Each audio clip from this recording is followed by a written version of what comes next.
Hello, hello. Very welcome to the 43rd Munich International Film Festival. Great that you're all here, packed cinema. Perfect. My name is Tobi Obermeier. I'm part of the programming team. You're here for the talk, Taking the Plunge, filmmaking on a low budget. The FilmTalk is part of our initiative CineU, which tries to engage young filmmakers and film enthusiasts in the festival, and the talk is part of that. And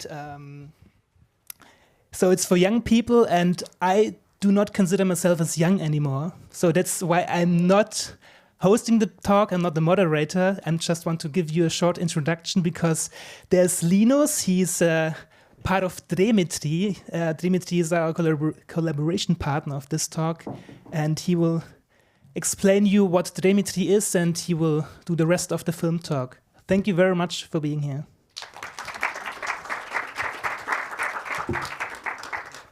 Yeah, thank you that I'm able to do the moderation today. I'm very happy that we have 4 guests, 4 different guests. We have 2 international guests who also have a film on the film festival. This is Ondine Viñao with 2 neighbors and Sol Iglesias with Los Nadadores. And then we have 2 filmmakers from Munich, Ina Chi, who is a documentary director, and Nathan Engelhardt, who did his debut film last year. And we are Drehmetrie, we are a film collective. We are for networking for young people here in Munich. And we have a huge networking group. And we do networking events. And if you want to join, if you want to be able to organize stuff with us, just come to us and ask us. We are very happy for people to help. And then first we're going to see the trailers of all the 4 guests we have today. So we have round about 8 minutes trailers and teasers of films of them. So happy screening.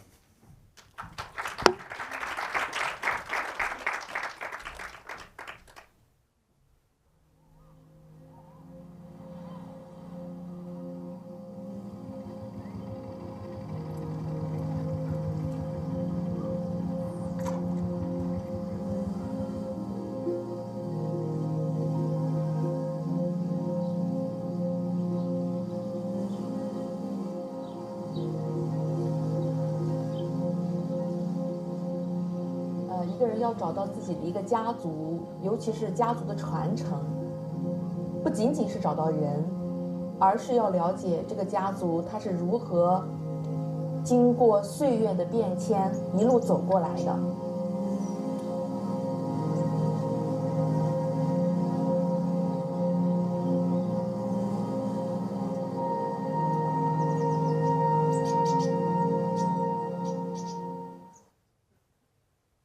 Buongiorno, io sono Vilma Maier.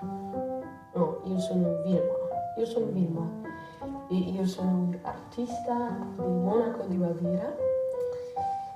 E mi sono...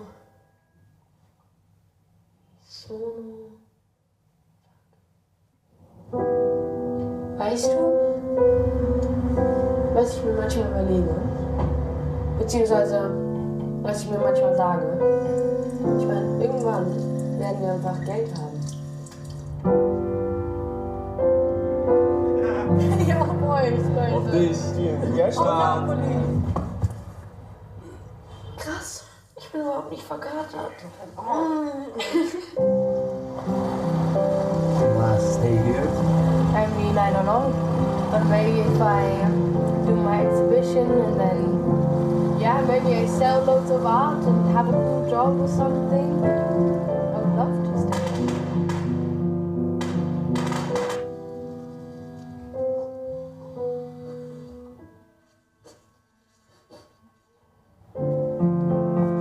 I slept 12 hours. We should have everyone. Well, maybe not everyone. Why not? Must see everyone. Okay, everyone.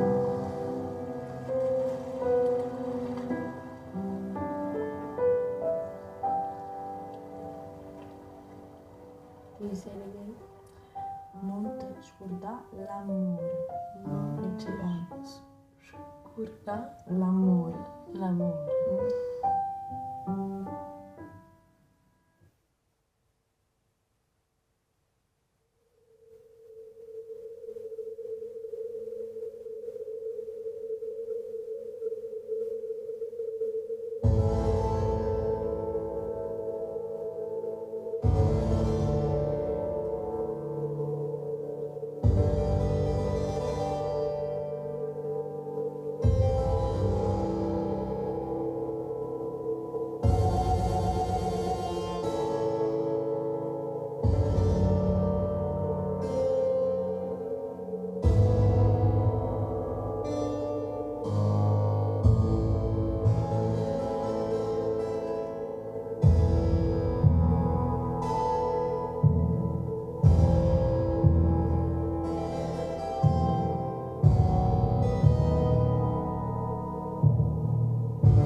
Every 12 hours, a U.S. citizen will receive a life-changing wish.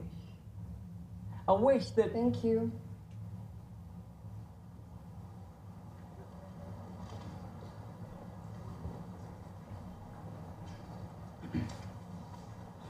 Every 12 hours, a U.S. citizen will understand... Thank you. Every 12 hours, a U.S. citizen... Thank you. Every 12 hours, Next. A U.S. citizen will receive Thanks. life-changing death. Wonderful. See you soon. Hey, what's your name?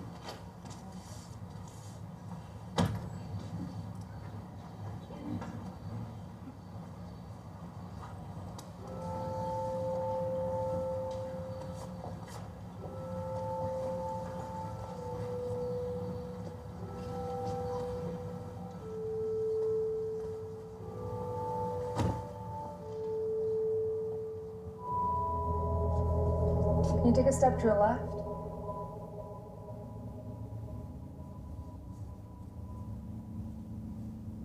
Or... okay.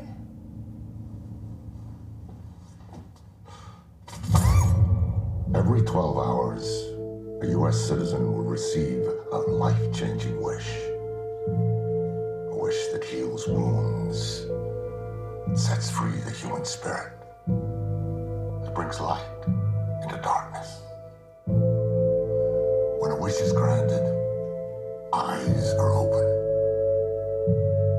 Despair becomes hope.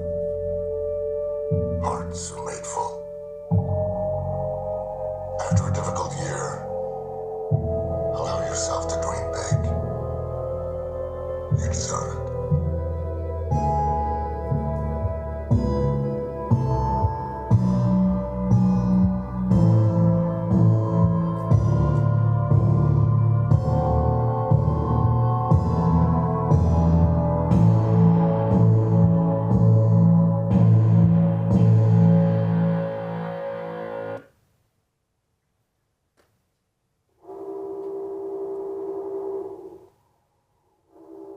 Estamos acá, en el día 368 de verano.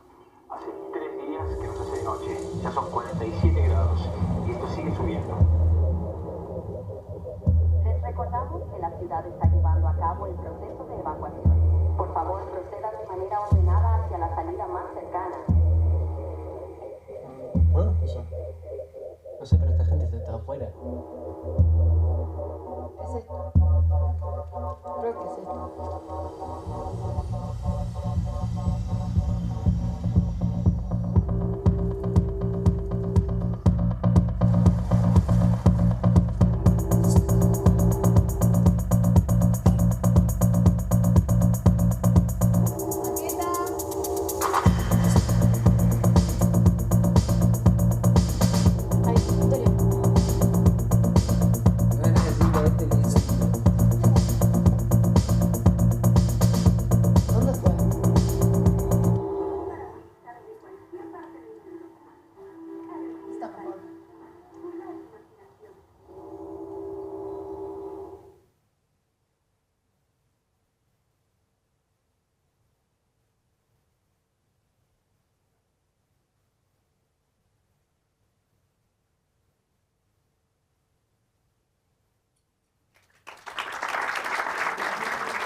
First, thank you for being here for our talk, Taking a Plunge, Low-Budget Filmmaking.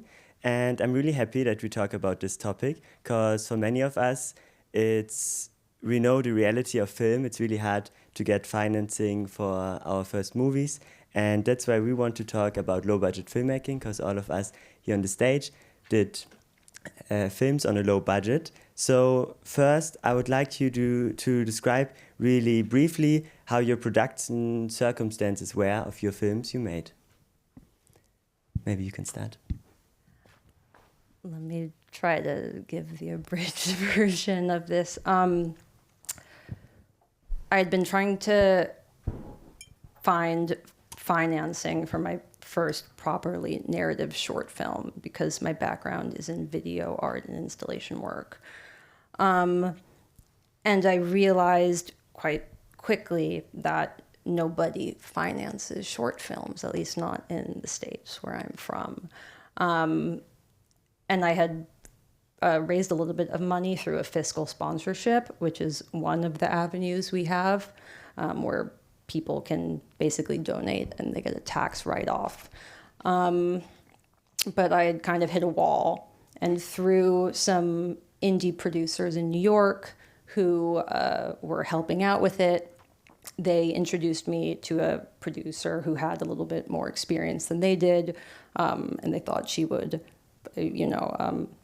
relate to the material and would be into it. And long story short, she wound up kind of pitching me on going straight to the feature version of the short film and doing it in the UK, where she's based, for a few reasons, but most notably that there is tax incentives and structures in place in the UK, like there are in other countries, like in Europe, like here, I'm sure, that aren't really in the States or in New York.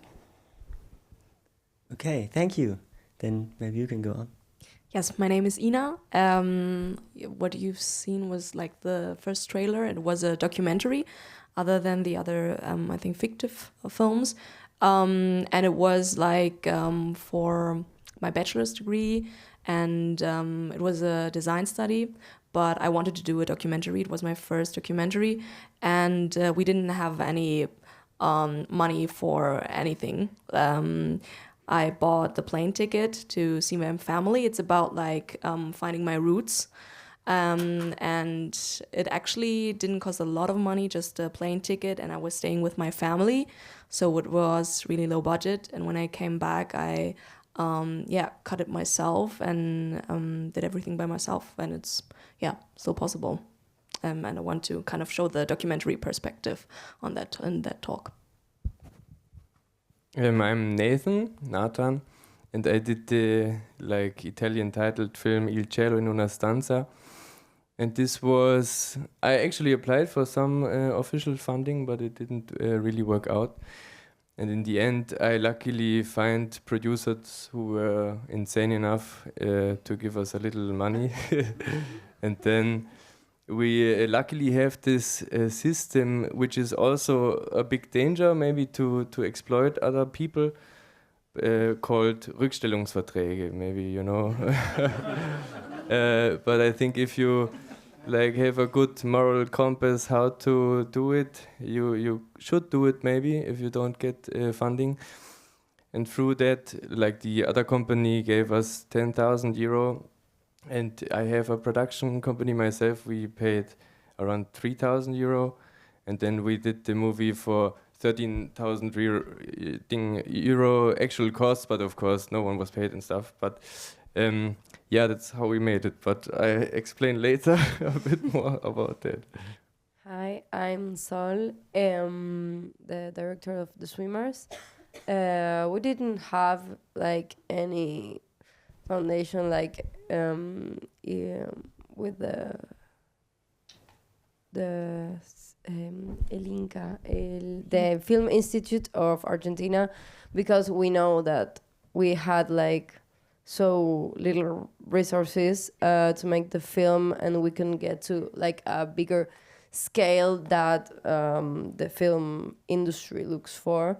So we did it on ourselves with savings that I had, and well, with a lot of love and a beautiful group of people who wanted to make a movie and who were so like invested into that.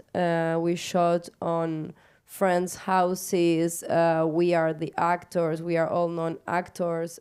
We shot with natural light. So the thing is that we thought about making a possible film, a film that could be done with very little since the script.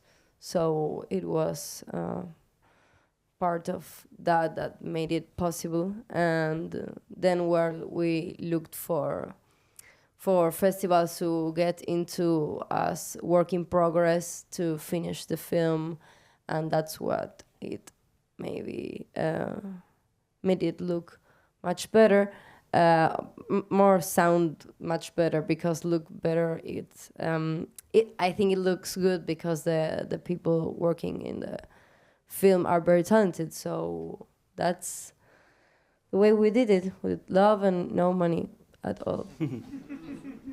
Yeah, thank you. I think what is really interesting for me is to get the differences in the different countries you shot for low-budget filmmaking, because we have you guys from Germany, then you from Argentina, and you from the US, and then you three shot in even different countries than your home. So what made you do it in the country you shot it, and how was the financing in your own country? I would really love to get the differences here. So if you could tell us a bit about the countries, and we can just go in the open discussion. We're going to go like this again? Yeah, no, you can. No, I'm sure I was just... Yeah? I like the colorful microphones. I'll preface this with saying that my background was, I didn't go to a film school. I went to an art school. I started as a painter, and it was within my undergraduate art school that I first kind of got into video and then film. So in New York, in the States at least, I do know that there are grants that you can be given through your department, but for the most part, at least with the people that I knew, when it came to, let's say, making a short film, it was self-financing, whether that's from savings or from, wealthy family members. And that wasn't really an option for me, which led me, like I mentioned before, first towards the fiscal sponsorship. And there are these different programs like the Gotham or Film Independent, which, you can apply for, and basically everybody gets them, and allow you to get donations. And the person gets a tax write-off, which is different from something like a GoFundMe or a Kickstarter. But the options are quite limited. I mean, even in like our conversation before, you mentioned that in Germany, if you're a student, you can get your equipment from the equipment house for basically nothing. In New York, you get a 7% discount, which I know because some of the like indie producers, which I've now worked with on like a music video, use this through like a friend of a friend in order to get the 7% discount. But yeah, it's a different ethos, it's a different culture.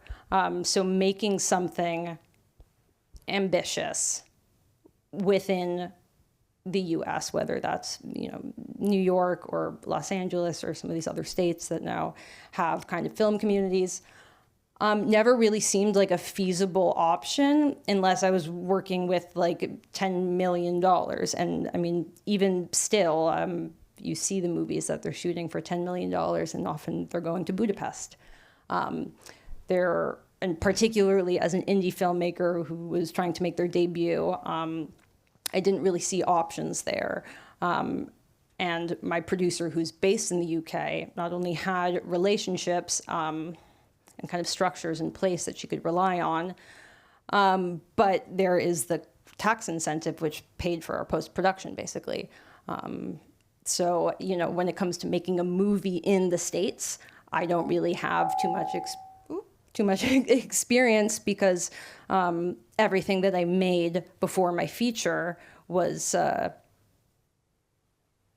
short form video art that was like max $3,000. And I never had to really think on that scale. And then when I did, I didn't really seem feasible. So the film that was shown, Red Roots, it was filmed in China. And it was actually, I wasn't thinking about too much production shit, I will call it, like filming permits or actually anything. Just took my camera and like I had a lavalier mic that I put on my phone and put the phone behind the person that I was shooting with. And yeah, I was just doing my thing. And it was of course easier with like family there and shooting also with family. But I also filmed several documentaries after that, like in Tanzania, for example. And there's also 2 directors here where I worked as a cinematographer with them. And we shot in Tajikistan and in Burkina Faso and Egypt. And so a lot of different countries out of Germany and of Europe. And we all did it kind of with low budget, with no filming permits, and like with just small equipment. So I do feel like with starting film, there is kind of this idea of you need that perfect camera or that kind of perfect production for it. But I do feel like from a documentary perspective, if you have an idea, you can go out with just a very little amount of money. And there's also like where I filmed in Tanzania, we used a website called Workaway, but there's also different other websites like Backpackers. And it's like you can stay at a place for free and also eat there for free. It's like, for example, with a family or at a farm, or there's so many different people they host. And you can live there for free and then maybe help, for example, with like just with learning English with their children or like helping out in the garden. And we did that in Tanzania, and we were able to stay at a place for free because of that. And we had shooting days, and they were like, it was like a kind of family connection, kind of. So they were also letting us film and kind of giving also us contacts, and we were working with people like from that country, and it was a very nice experience. So it's also possible to kind of live somewhere for free if you want to film there. That is an aspect that I definitely wanted to let you guys know. Yeah, sounds like the Werner Herzog way of making films in a way. We also took actually Werner Herzog as inspiration for making our film, and he always says if you want to get to know the world, you have to travel by foot. And so our goal was to shoot the film by foot. But maybe I first have to get back to the Rückstellungsverträge just to explain a little. So this is kind of a contract you make with the team, with the cast, that they earn money when the film earns money. And this is good that it exists, but it's also a big danger because through that many people, of course, get exploited. And so I don't want to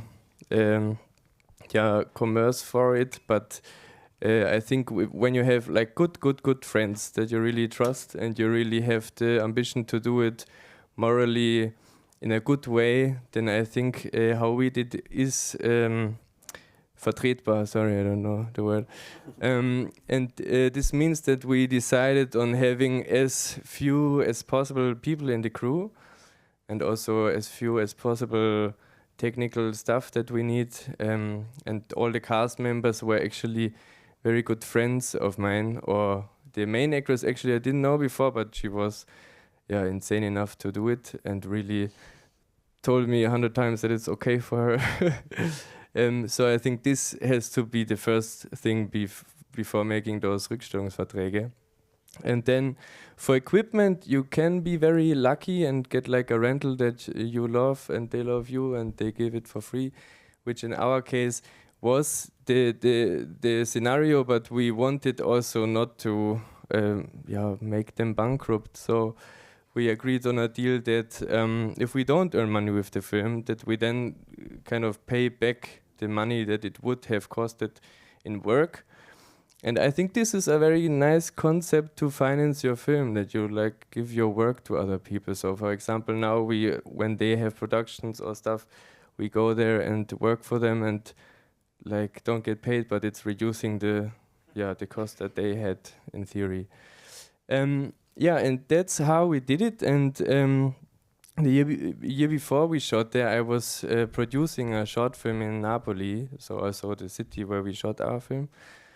And I was producing, and through that I realized how nice Italy is as a location, like production standpunkt. And in Germany, I would say it's difficult because when you go to a cafe or something, a location you want, and you say, hey, I'm a poor student or blah, they always, they want 2,000 euros or something. It's like incredible. And in Italy is very different because the people, as soon as you make art, they want to support you. And for almost every location we had, I went there almost the day before and said, hey, can we shoot here? And they were like, yeah, if you go with the whole crew and eat here, then you can shoot here. And then we had food and location in one deal, which was nice. And also bureaucracy is pretty fast, actually. In Italy, you would say they are so fast. But in film, it's incredible because every region has their own film commission. And when you write them, hey, I want to do this, and shoot there, they respond the same or the next day. And also they have a similar regulation about when you need permits and when not. So in Germany, as in Italy, is like when you just are, I think, 5 people and a tripod and a camera, they don't care. And you just have to announce where you are, because some places you need a certain special certificate from the mayor of the city. And also this was fast, so some places we need the allowance from the Sindaco of Napoli, which we were like, okay, forget it. But then we tried, and the next day they said, yeah, he said yes. And then this was actually nice. So I can just recommend shooting in Italy, not in Germany, not in Munich. And in Napoli is also pretty good because I knew the locations through being there up front. So I also wrote the script around the city that I knew of, and everything was approachable by foot. So actually we were like reducing so many costs by not traveling with car or U-Bahn or whatnot. And we just took IKEA bags to hide our camera, and put like towels on it so no one would steal it, because this could be a problem. And then we just went with the IKEA bags through the city and reached everything by foot. And this actually, if I can do, I would do forever, because through that you also step by a cool spot and I'm like, oh, we could do the scene here and stuff.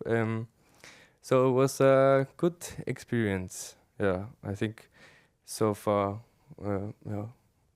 Well, I'm from Argentina, so the Film Institute, it's not like it's having a really hard time because the ultra-right is there and it dismantled all the culture and arts. So we already had that in mind when we were thinking about the movie, and because the film in the Film Academy, it doesn't give lots of money to lots of people, and it works like in a hard way that if you're like a student and have a little crew, your little film doesn't fit into that, because you will need like really big amounts of money from other places. And because we wanted to shoot the film like immediately, and I was like, hey, we're going to shoot it, doesn't matter what we have, what we don't have. If we don't have something, we will figure it out. So we asked to our university for equipment, which they gave it to us, and it was like really good. And then we had a little crew, and and we did it all on ourselves, and we tried to save money in not thinking about like things that didn't that weren't like so important in the film. I mean, from the script, I was thinking like it has to be possible. So it's a movie that happens like in the street and in 5 houses, and the street we did everything without permission. Like hopped on 2 or 3 cars, like going to places and shooting. And then we shot on 5 houses, like they were friends' houses that gave us their houses so lovingly. And I think that it was possible because everyone put a lot of work into that, because it was our first movie, like all of us first movie. So it was a great experience, and we were all doing it for free because we were learning also.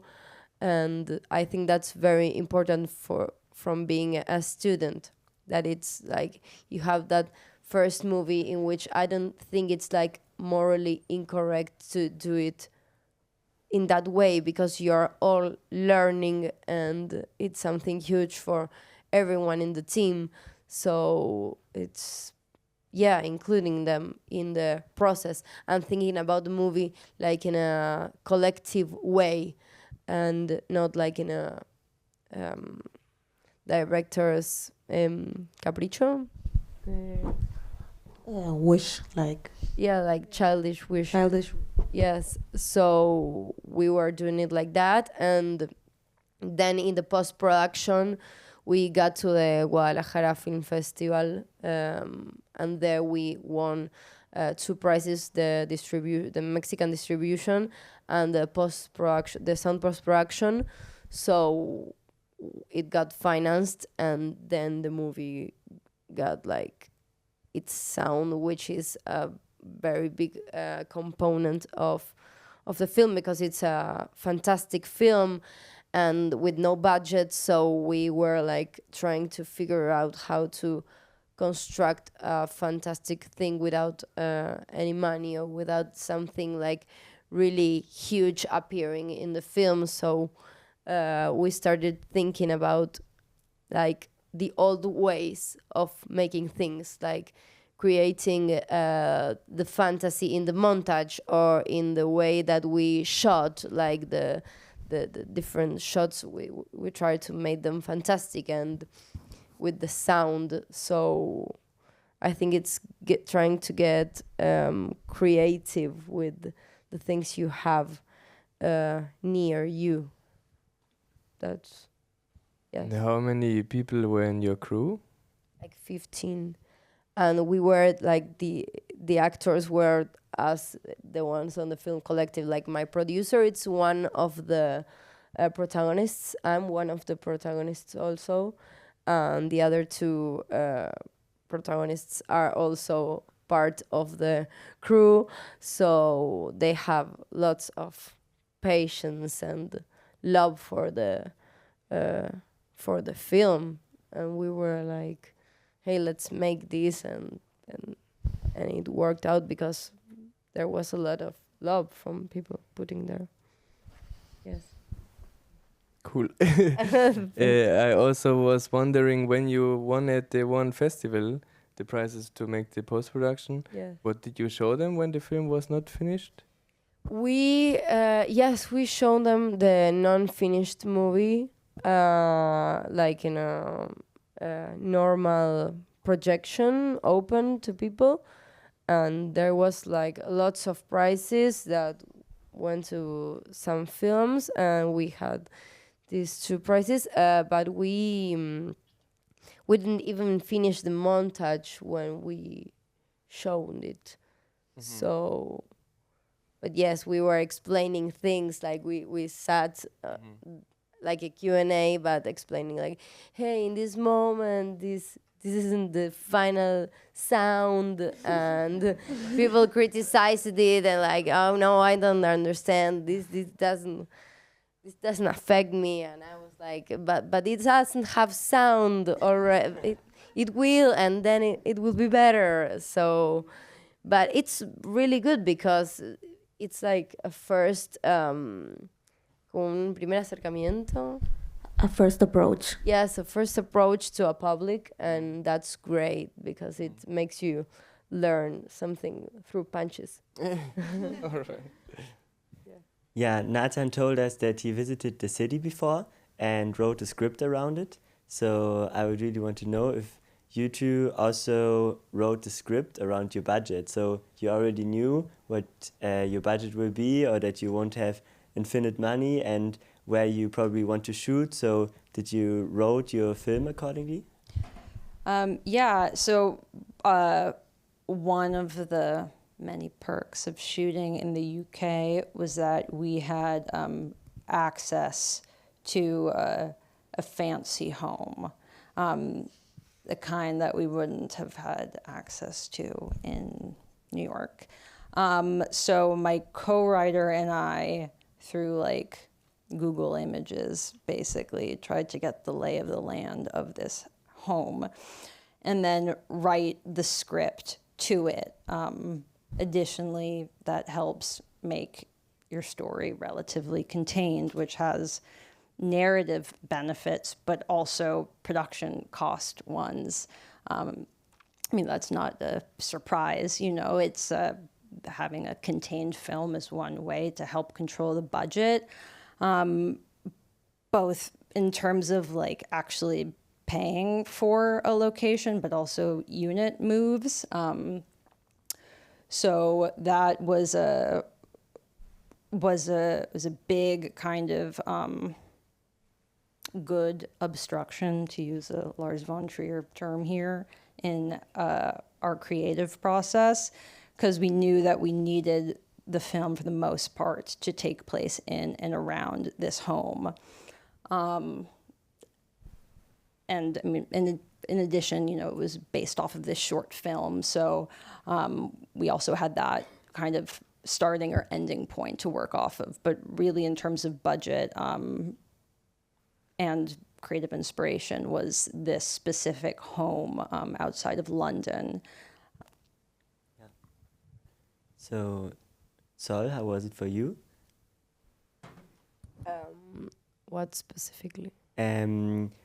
If you wrote the scripts around the possibilities you know you would have, because without having so much money, you don't have as many possibilities. So did you have it in mind when you wrote the script? Yes, of course. It was like the first thing that we thought about, because we did a few guerrilla short films, like 5 persons in one car shooting for one whole night, like everything with my camera. And when we did all this, and we did 1 and it was good, and we did 2 and it was all really good, and we were also acting it because we were 5 people in one car.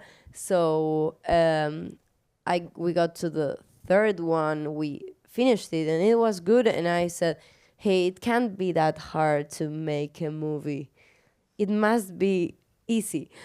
So we underestimated it. So I was writing, thinking about this guerrilla style, and I wrote it like, yeah, it has to be shot in 5 houses, which they are like, you can get 5 houses with pools in my city, at least, and that's great. And in the city, the streets, we looked for very specific streets, because it's an apocalypse, so it's a heat apocalypse, where there's like, I wanted this idea of having no shadows to cover with, so I looked for like streets that wouldn't have trees, and that wouldn't have balconies, and that wouldn't have like any car passing by or people or anything.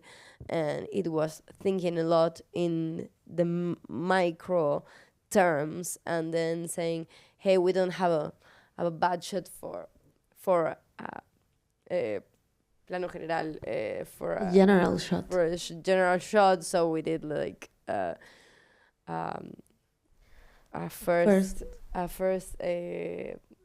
detail shot. Detail Or, shot, yeah. yes. So we thought a lot about the budget while I was writing. Yes, and I was going to say something else, but I don't remember now. But yes, we thought a lot about it because the first idea was it has to be something possible. So I didn't want to get into hard things that were difficult or make something like which would be expensive, like art or something like that. So we kept it like everything very tiny. And because it was a tiny idea and so little everything, I think that when you try to make something very little, you can make it huge. But if you start with something huge, I think it's very difficult to scale to that. So yes, we thought a lot about it. Yeah. Do you see positive sides of low-budget filmmaking? For example, often you maybe get faced with creative input from production companies or something when they spend money into film, and when you do it on a low budget, did you feel creative freedom, or what are the positive sides that you had on the low budget? I have maybe one thing to say also a bit regarding to what you said.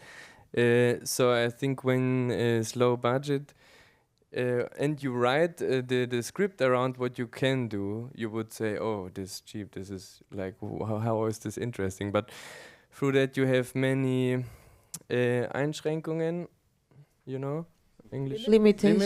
Limitations, and every artist knows that the limitation can empower your creativity. So I felt like, also what I wanted to say, you played yourself in a movie and had friends playing. I also just had friends, and obviously then I had those friends in mind when writing. And so I wrote the roles to what I would think they would react in those situations.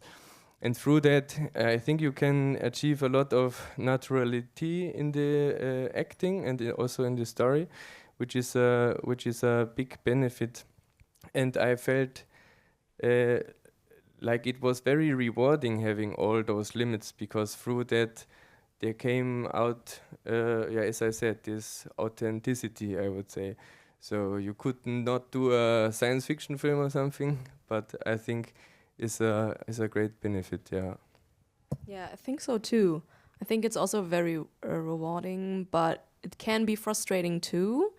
But I do feel like it is very interesting to see what you can do with limitations. It will push you in ways you wouldn't go for normally, maybe.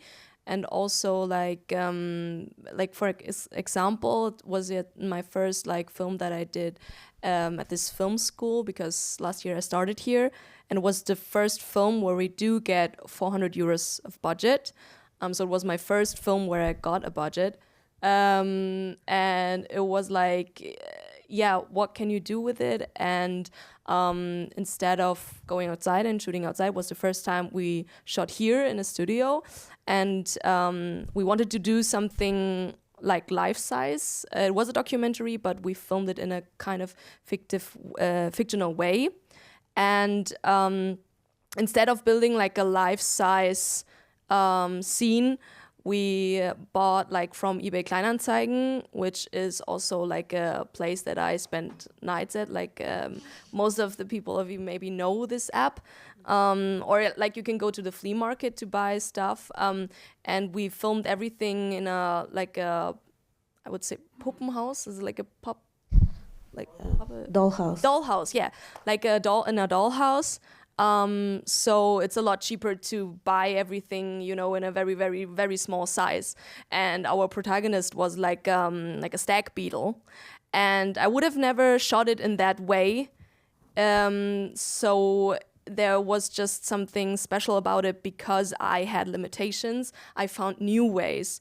And these new ways or like these limitations can inspire you to kind of find a different way to still have an interesting idea or still get what you really truly want and what you have in mind, but in a different way. So it can be very inspiring. Maybe we can fit in 1 or 2 questions out of the audience.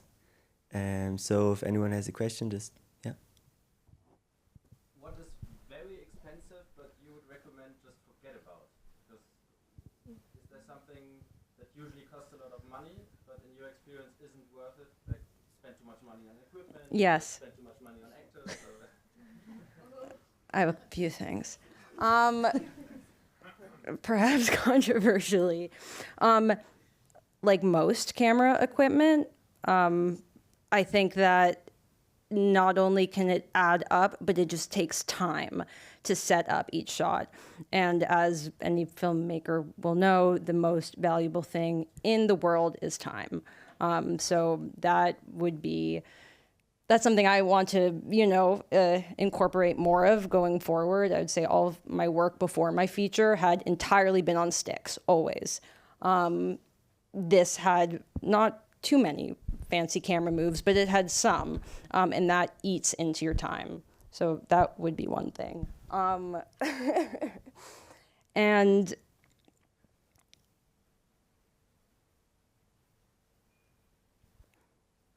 just trying to reduce the amount of people on set always, even if that means you have to creatively sacrifice or compromise something that you thought was crucial. I think also the least good thing on such a set is a director that is very precise of what he or she wants. Those people, I think you can forget on such a set. So you have to be very compromisable. And also about the technical stuff, I think you could actually add in every department, because also hair and makeup, costume or stuff, in the end, it all adds up in its own art form. But if you just want to tell a story, you just need the people and the camera. So I think everywhere you just have to reduce what is your vision precisely and just be open to rock it however the circumstances give you. And also regarding the camera, I love what you say, because there's a lot of ego when it comes to camera and making the shot, and DOP and director talking for months about how to make the movie, which is in the end not important at all, because you have 5 minutes to shoot and everything goes wrong. So I think it's just important, as she said, to have a tripod is good, and a lens. And for example, we had just one lens, just one focal length, and this was also very liberating, as I said, having those limitations, because normally you would say, now we do the wide shot, now we do the wide angle face close up, kind of. And through that, you just could do the one shot, and that was it. And this made us very efficient. And also, in the end, you have a very reduced style that hopefully proves more if you can tell a story. So it all plays together, I think. Yeah, I think it's very important to prioritize what is very important to you, because that can be different for every filmmaker too. And I do think that it makes sense to kind of like really concentrate on what is important for the film, because it can be for some people the camera work. But I do feel like there can be also like very concentrating on just the story, and like put most of your time and like resources into that, like, and then kind of build it up on what is truly important for yourself. Yeah, I would say reduce to the crucial, the essence of the idea. The idea is the strongest thing in your movie, and it goes beyond everything. And embrace the documentary also. Like, don't try to escape from the material reality where you are shooting. I mean, when you, I don't know, like wasting a lot of money on art, it's wonderful. But if you are tight, if the place is ugly, the place will be ugly, and it's okay. Some things have to be ugly, and you have to maybe put your eye in something really specific of art, like a little bottle that the protagonist drinks, and maybe that is more important than having like all these curtains and these things and this furniture. And it's like hugging the reality of the place you are filming and the person you are shooting, and the clothes is also like, there's something about the letting that be that helps you also being more organic, just like the natural lighting. Because I don't know, there's this tendency of lighting everything up, but sometimes you have natural light, and the sunlight is something which is amazing, and why are you going to reject that? So I think that you have to hug the reality of things also. And I agree with everything you said also, yes, completely. And the reality of things, it's also working with non-actors, maybe. Yes, like people that know their things, people that they know the characters, so they exchange something there. Or maybe, I don't know, you want someone that works in a farm, and instead of having an actor that clearly hasn't gone to any farm in his life, maybe you can call a farmer, and that's better because it's organic. And everything that's organic, I think it's better, and it's low cost. So it's the mixture of documentary and fiction also. So maybe we can fit one last question. It's two in one. The first question is, how many shooting days in what period of time did all of you take for you filming? And the second is, because of that, in my experience, even if you're very lucky and you have great friends who love to be with you on that project, who want to be that film family, at some point, some of them might jump off because they have to pay rent, they have to eat, they have insurances. We all do. So, in my experience, it's really hard to plan with only your friends, because if a paying job comes in, they will need to take it, and who am I to tell them, please don't work for me for free? So, if you're only shooting 5 days and you're going rock and roll, maybe that's possible. But if it's a longer period of time, especially if you're doing a documentary, maybe that takes place over half a year, how do you keep your crew together? Can I start quickly? I think it's very important what you said and what we haven't talked about. The first thing is that you have to put the value of the human above the project, of course. So in any case, when there is someone saying, I have to leave for a job, or my mom is dying or something, then you're the last person to tell him different. So I think this is also one of the compromises that comes. But you can always work around. So we also had the main actress was studying acting, and then they had like a course of where they play in theaters. It was very important to her. And we had these shooting days for the second part of the question. We had 22 days, and it was in the middle. And then we said, okay, then we do 1 week of vacation for everyone. As long as she is away, she comes back and we continue. Or another example was the sound guy, a very dear friend, then also had a job, and then he went away for the job, of course, and we did the sound ourselves, and then you have to live with it. But this, I think, the most important thing, because especially when you start out making film as a student or something and make your 16-hour work days, short films, you kind of think this is how it goes, but I think it's very important to put the people first, and then in the end we shot 2 scenes we didn't shoot because it didn't work out, and then it's that, and that's also part of the movie, I think. Sadly, we have to close the talk because, as Toby just said to me, there is another talk afterwards, so we have to be on time. on the talk, but we will stay here. You can just ask them your questions afterwards and they will tell you. I'm really happy that you had time and shared all your knowledge. Thank you very much. And Tobi wants to say something. Two more things. Ondine's film and Sol's film are being screened tonight here in the HFF. So if you want to watch them, please come. 8 p.m. Swimmers.